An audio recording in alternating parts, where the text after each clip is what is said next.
Joining me live from Abuja is a senior lecturer at the Bayes University, Abuja, Dr. Abiodun Adeni. Thanks a lot for joining us on the News at 10. My pleasure. Thanks, Ijoma, for having me on. What do you make of the development today? I mean, so late in the race, particularly as young Nigerians, some young Nigerians had looked up to her as perhaps the alternative. What do you make of it today, her withdrawal? Well, it's actually very interesting. And if you permit me, I want to move from the general to the specific. If you look at the political configuration, as it were, I mean, the group of candidates that we have at the moment, we can safely put them into three. We have the old traditional power elites, the anecdotal old guard that is, represented by PDP's Atiku Abubakar and APC's Muhammad Buhari. Okay, I will have the second category, where you put those youthful candidates or those who appeal to the youth. And in this group, we put Benga Olaipo Hashim, you put Kingsley Moghalu, you put Feladro Toye, Omoyele Sowore, and even Obi Ezekwesili herself. But essentially, you put Obi Ezekwesili in a third group, which is women. Okay, and in that third group, she has as a company Shonaya, and they are taking after the feet of somebody like Sarah Jibril in the 1990s and the 2000s. That is, making a statement for the possibility of the woman, okay, to change the narrative of the Nigerian political space. Yes, I mean, what do you make of her withdrawal? From patriarchy, okay? Yes. This is a narrative that is changing, and it is actually appreciable. To that extent, you commend Obi Ezekwesili's courage. You know, you commend her courage, you commend her guts, because she participated up to yesterday in stimulating the atmosphere, in helping, in expanding on our understanding of the Nigeria's structure, superstructure, and infrastructure, so to say. You know, coming with her experiences and all of that, you know, her contributions were immense. As a woman, for that matter, okay, and against the background of our tradition, which has yeah, but I'm sorry to have to break in. I just have to ask, because we're actually looking at what has happened today. I mean, appreciate the background and all that, but the question is what you make of her withdrawal at this time in the race.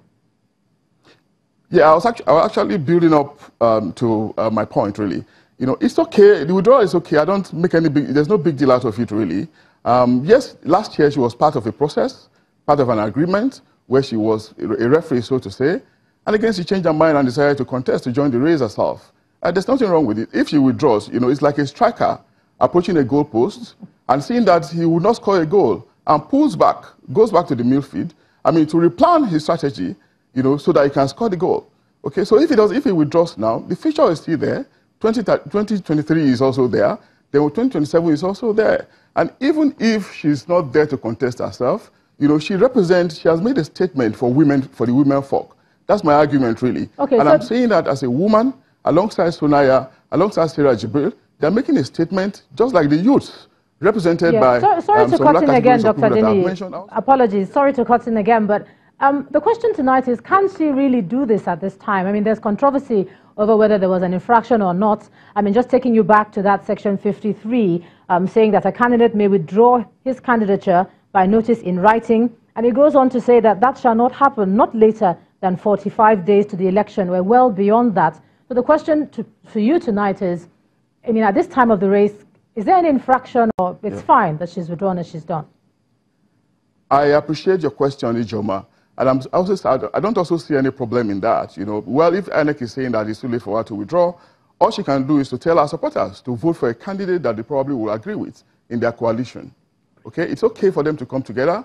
For the youth or the youthful aspirants or aspirants that appeal to the youth, it's okay for them to come together, team up with the women and make a statement that may not necessarily be impactful for next month's presidential election, but for the future of this country. It's good to continue to expand the political space. It's good to broaden the narrative around passings, around participation, around inclusion. And that's what I think these youthful candidates, or these candidates that appeal to the youth, including the women, that's what I think that is a louder statement that I think they are making. You know, we do not have to be in a hurry. You know, the future is bright, the future is promising. They are there, they have come as candidates to make this statement from their different perspectives, from their corners, okay? And if they continue on this pedestal, will sure evolve as a full-fledged politically inclined nation where democracy is thriving at the level that we want it to cruise. So it's a matter of time, really. And whether INEC says yes or no to it, it's just okay for them to come together as a coalition, okay, as a thought force, and challenge the so-called behemoth that PDP and APC supposedly represent. Thank you so much, Senior Lecturer at the Bayes University, Abuja, Dr. Abiodun Adeniyi, for sharing your thoughts there.